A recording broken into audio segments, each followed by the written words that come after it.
الحمد لله رب العالمين، الصلاة والسلام على خاتم النبيين وعلى آله وصحبه أجمعين، أما بعد فأعوذ بالله من الشيطان الرجيم، بسم الله الرحمن الرحيم. قال الله تعالى في سورة الأنفال: يا أيها الذين آمنوا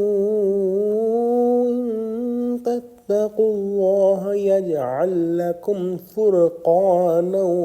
ويكفر عنكم سيئاتكم ويغفر لكم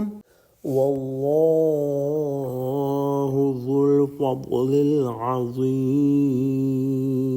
ترجمہ: مومنو، اگر تم خدا سے ڈرو گے تو وہ تمہارے لیے امر فارغ پیدا کر دے گا، یعنی تم کو ممتاز کر دے گا، تو وہ تمہارے گناہ مٹا دے گا اور تمہیں بخش دے گا، اور خدا بڑے فضل والا ہے۔ پچھلی آیت کے اندر ہم نے پڑھا کہ اللہ سبحانہ و تعالی نے مسلمانوں کو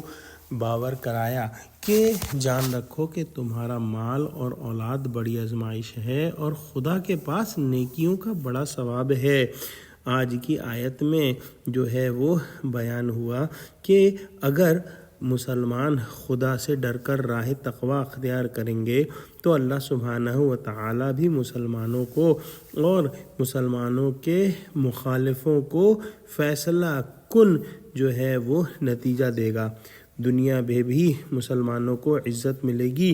اور مسلمانوں کے مخالفوں کو ذلت ملے گی، یا وہ ہلاک کر دیے جائیں گے جیسے بدر میں کیا گیا، اور آخرت میں بھی ایسا ہی ہوگا کہ مسلمان جو ہے وہ دائمی نعمتوں میں رہیں گے، اور جو کفار ہیں اور مسلمانوں کے مخالف ہیں ان کا ٹھکانہ جو ہے وہ دوزخ میں ہوگا۔ یہی مضمون اور جگہوں پر بھی بیان ہوا ہے۔ دوسری بات اس آیت میں یہ ہے کہ تقوی کی برکت سے اللہ سبحانہ و تعالی تمہارے دلوں کے اندر جو ہے وہ ایک نور ڈال دے گا، جس سے تم ذوقاً اور وجداً حق اور باطل اور نیک اور بد کا فیصلہ کر سکو گے۔ حضرت شاہ صاحب نے اس کے علاوہ ایک اور بات بھی لکھی ہے کہ شاید غزوہ بدر میں فتح سے مسلمانوں کے دل میں یہ آیا ہو کہ یہ فتح اتفاقی طور پر ہو گئی، حضور صلی اللہ علیہ وآلہ وسلم سے مخفی کافروں پر احسان کریں کہ ہمارے گھر و بار اور اہل و عیال جو کہ مکہ میں ہیں ان کو نہ ستائیں۔ تو پہلی آیت جو ہم نے پڑھی تھی جس میں خیانت کی بات ہوئی تھی، وہاں پہ خیانت سے منع فرمایا تھا، اور دوسری آیت میں تسلی دی کہ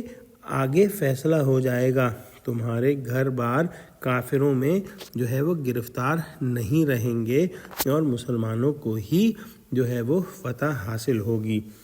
بے شک تمام فضل، تمام اچھائی اور تمام مدد جو ہے وہ اللہ سبحانہ و تعالی کے مطلق اختیار میں ہے۔ دعا کرتے ہیں کہ اللہ سبحانہ و تعالی ہم کو قرآن کا فہم عطا فرما، ہم کو سچوں سے جوڑے اور ہم کو تقوی کی راہ پر کامزن کر دے، آمین۔ وآخر دعوانا الحمد للہ رب العالمین، والسلام علیکم ورحمۃ اللہ وبرکاتہ۔